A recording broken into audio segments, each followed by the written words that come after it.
Պաշտպանական նպատակով ինչ արտադրվում է մեր երկրում իմ համար ուրախալի է,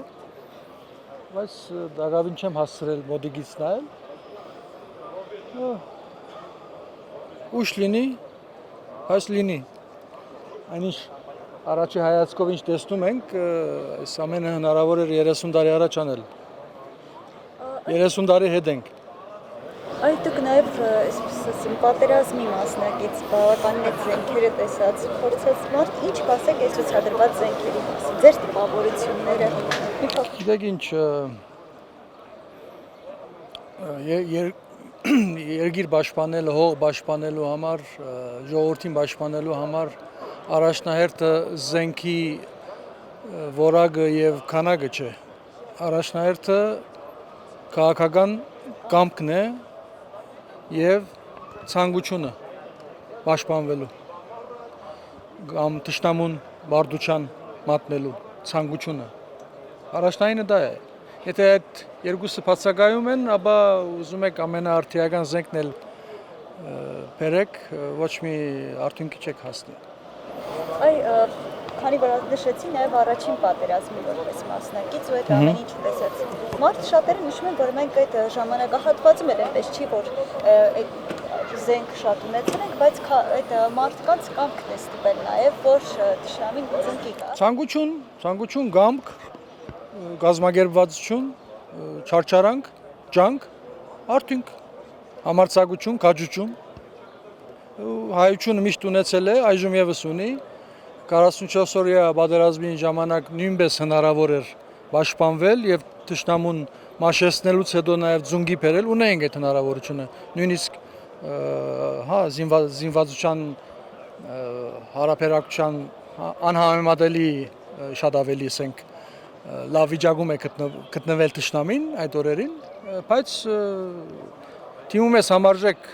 հմուտ մարտավարության եւ հակառակորդին ձունգի ես որ մանավանդ եթե դու հողին դերն ես, դու հասկանում ես որ դա քեզ է պատկանում եւ բոլորովին այլ է այն մարդիկի հոգեբանությունը, որը ինքը իր դունն է պաշտպանում եւ բոլորովին այլ այն վարձկանի հոգեբանական վիճակը, որը զավթում է ուրիշի դունը։ Տեսեք, մեր նման երկրները, փոքր երկրները, իրենք սովորաբար իրենց դոկտրինը անվտանգության միշտ նախատեսում է, որ անհամեմատաբելի միգուցե ռեսուրսներ ունեցող եւ ավելի մեծ երկրների վտանգը չեզոքացնելու համար նախ եւ առաջ դոկտրինում նպատակ է դրվում ոչ թե հաղթելը, այլ այնպիսի վնաս թշնամուն հասցնելը, որը անընդունելի լինի նյութական, տնտեսական կամ այլ տիպի կորուստ։ Ուրեմն ըստ այդ նպատակի էլ պետք է զենքերը լինեն։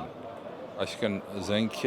այն զենքերը, որոնք մեզ հիմա անհրաժեշտ են, մեզ հենց ասիմետրիկ կարգի զենքեր են հարկավոր, որոնք անընդունելի կորուստ մատուցեն հակառակորդին։ Ես ճիշտն ասած այդ հայացքով եւ այդ ֆիլտրով եմ փորձում մոտենալ այն սպառազինությանը, որը ներկայացված է, առայժմ չենք հասցրել ամբողջը նայել, բայց ես կարծում եմ, որ այս խնդիրը պետք է դրված լինի, քաղաքական խնդիր պետք է դրված լինի, որպեսզի մարդիկ իրենց տաղանդը, այն մարդիկ, ովքեր տաղանդավոր ժողովուրդ ունենք, որ կարողանում է շատ դժվարին պայմաններում, շատ որակյալ արտադրանք տալ, բայց այդ խնդիրը պետք է դրվի, որտեղ եթե խնդիրը սխալ է դրվում, թեկուզ լավ գիտնականները սխալ խնդիրներ են լուծում։ Հասկացա, եւ վերջին հարցը կուզեի տալ, քանի որ իշխանությունները բազմիցս նշում են, որ այս զենքերը ոչ թե հարձակողական բնույթի են, այլ պաշտպանական բնույթ են կրելու, դուք այդ մասով ինչ կասեք, այսինքն զենքը միայն պաշտպանության համար է նախատեսված։ Իհարկե ոչ, իհարկե բոլոր զենքերն էլ վնաս տալու հնարավորություն ունեն եւ մեզ այստեղ ոչ թե պաշտպանողականության խնդիրն է, այլ այնպիսի վնաս տալու խնդիրն է, որը անընդունելի լինի թշնամու համար։ Սա է գլխավոր խնդիրը։ կլինի դա պաշտպանական զենքով թե հարձակողական, այդ ես երկրորդական եմ համարում, կարևորը որ ունենա այդ ազդեցությունը։ Այսօրվա զենքերը արհեստական բանականության հիմնական օգտագործման հնարավորություններով դրոնային պատերազմները ցույց են տալիս, որ հակառակորդների ռեսուրսային հնարավորությունները եթե չեն համընկնում, եթե դու խելոք ձևով ես կարողանում օգտագործել այդ բարձր տեխնոլոգիաները, դու կարողանում ես Ուկրաինայի պատերազմը դա է ցույց տալիս, որ կարողանում ես շատ ավելի հզոր հակառակորդի նկատմամբ ստիպել իրեն, որ ինքը քո հետ սկսի հաշվի նստել։